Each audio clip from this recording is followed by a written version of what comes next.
Hi, my name is Chance Eaton. I'm the Chief Learning Officer here at Big Skyway, and for today's little learning nugget, I again want to talk about building trust, but this time through empathy, standing in someone else's shoes. And we know this is important for leaders. It shows up in lots of lines of research. People want their opinion to count. They want to feel cared for. We know decisions are more likely to get bought into when people have a chance to weigh into it. So lots of lines of research around listening and understanding other people. So to get into this conversation, to get into empathy, I want to start off with this idea of a paradigm.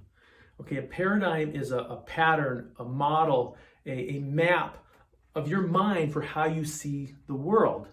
I'd argue we don't actually see the world objectively, we see it subjectively through our own lens of the world. We filter the world through our lens. So to give you a sense of what's in your paradigm, think about all these different items.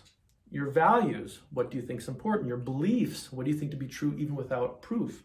Your gender, your age, your race, your politics, your education, your expectations, your history, your family, right? This really changes how we all see the world with all that beautiful messiness.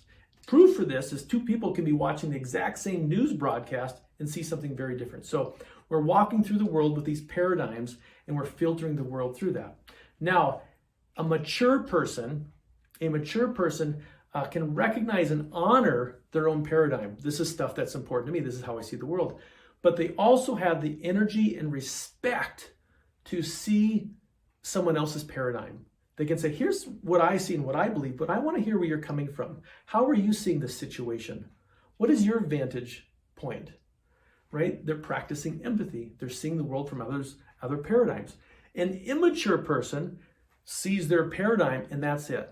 They're the smartest person in the room and they say, why don't you understand the world like I do?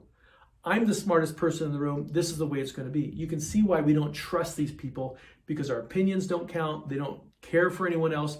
It's really all about them. So the idea of empathy is really learning to stand and see the world from someone else's paradigm. Now, two techniques that I find very easy to help build empathy is reflecting and pulling the string.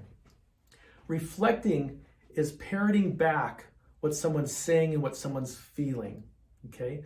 So rephrasing, and often you'll hear me say, if you're working with me, I'll say, wait, I just want to make sure I understand this, and I'm parroting something back. This does two things. One, it makes sure that I understand what they're saying. Is this right? Is this clear?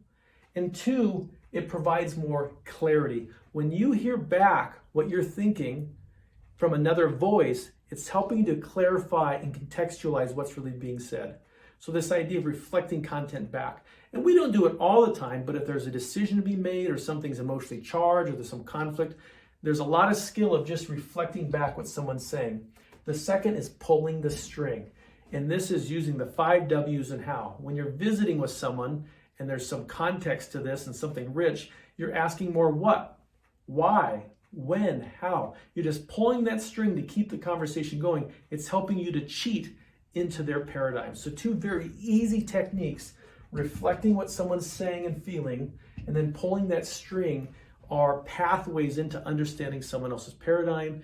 And from my experience, I know this sounds like easy content. A lot of leaders really struggle with empathy. They have no ability to see from anyone else's vantage point, only their own, and it builds trust. It's a demonstration when you can do this that you care about me.